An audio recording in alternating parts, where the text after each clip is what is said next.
is popping, ladies and gentlemen, and welcome to another Flicks Done Quick. And I just got finished watching Await Further Instructions. And my initial reaction was, this movie is really good. And I saw this on Netflix. And one thing I do want to say is that the Netflix thumbnail did not spoil the movie. But the cover art, when you look this movie up on Google, the cover art and the one that I'm using right here spoils the movie pretty poorly. I didn't know that this spoiler was a thing, so I watched the movie 100% completely, unspoiled, and I don't want to spoil anything further other than the cover art, but like, if the cover art's the only thing you're seeing right now, I honestly would recommend watching the movie because it is a spoiler, but it's not that much of a spoiler. Like, it doesn't, it spoils kind of like an ending thing, but the whole movie is an experience. Basically, the movie is like it's a family reunion at Christmas, and the one of the sons is like the black sheep, and he has a girlfriend who's not white. Oh my god, a crime! This is a crime. And so basically the family is like a bunch of like racist old dirtbag motherfuckers. So like the first like 20 minutes of the movie is basically them just being like out and out fucking obscenely racist for like no reason. And like, so it sets everything up in an interesting fashion. So I thought at first it was to be like, oh, good guy versus bad guy kind of scenario. But it kind of flips that on its head, because then basically they get locked in the house by an unknown force, and the await further instructions thing comes from the TV. The TV says, like, just wait until we tell you what to do. So once, like, the kind of disaster starts setting in, a lot of the problems that we saw in the first, like, part of the movie were kind of, like, just thrown to the side for a bit, while they all kind of, like, try to work together, figuring out what's going on. And then slowly, once, like, the instructions start pouring in and things actually, like, they have to actually start doing things, then this is when all the problems that we saw in the first part of the movie come to, like, fruition. And, like, I thought this part is really good. One of the parts, it does a really good job of tackling, like, a lot of issues like racism and also toxic masculinity, because, one character dies because of, like, a really stupid fight between, one of the, like, there's, like, so there's, like, the main guy, and then he has the non-white girlfriend, right? And then, like, those are the two guys that you want to root for. Well, two people that you want to root for. And then you have, like, the father, who's, like, a religious, authoritarian cringe ball. And then you have, like, the grandfather, who's just, like, a loser. And then you have, like, the mother, who's nice, but, like, she's just so overwhelmed by, like, the whole situation, and like, so, and just the life situation, just being married to an awful person. And then you have the sister who's pregnant, and then her boyfriend, and then her boyfriend is like some like, oh, I'm a man. Yeah. I'm a man, bro. So like, he's one of those characters. He's just like a goofball who's like overly masculine. So like, one of the parts that I thought was really interesting was where they get into a fight, the masculine fuckface fucking meathead, and then like, the actual cool guy. They get into a fight over something stupid, and it winds up accidentally killing the sister. And so like, that stuff, like the way that the characters die in this movie, I find so interesting.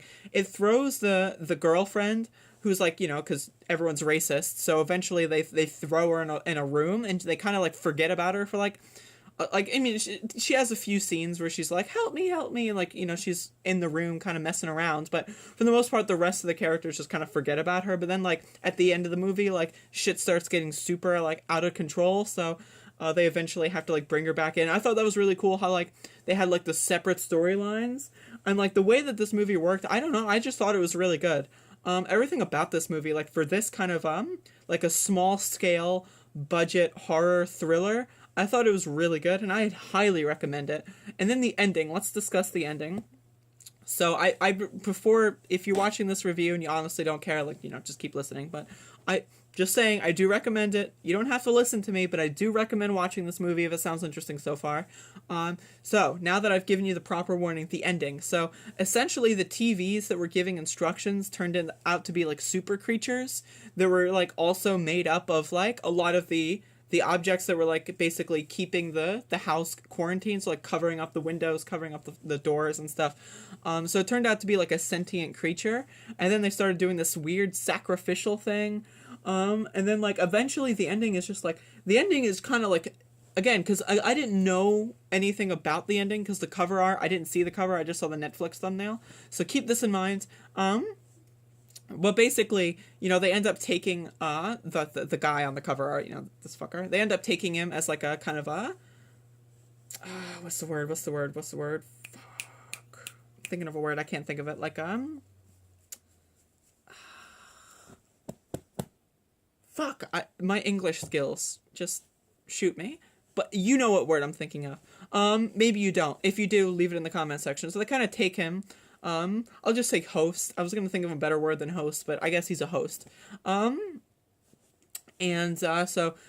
that part was interesting, and then like the weird, like the part where they melt the girl's dead body, that was, I don't know, like they just kind of throw, like there's like a semblance of like realism until the ending hits, right? And then when the ending hits, like they're kind of like, yeah, you kind of understand this isn't real anymore, so we're gonna get rid of all pretense. So like once the movie kind of like sets into, they're like, yeah, this is just like a fake like horror like supernatural thing, they just go off the wall.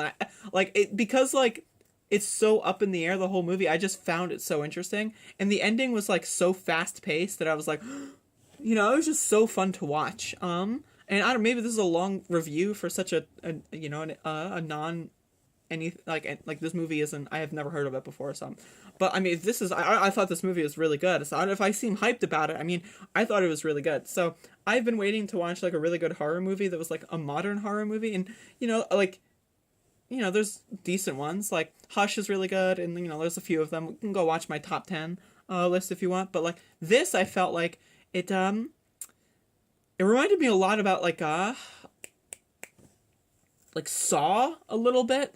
Like there's like a little bit of a torture scene, and that kind of reminded me a little bit of Saw, where like they're in like a small area, they can't really get anywhere, and like there's like a game being played. It kind of reminded me of that a little bit, but it's just like, I don't know, I thought it was really good. It did that, like everything this movie aimed to do, I thought it did well. And so if you don't like this kind of style, then maybe you wouldn't like it, maybe you'd find it boring. But if you like this kind of style, which I do, it was really good. So that's my review of Await Further Instructions. And tell me what you think. Fuck.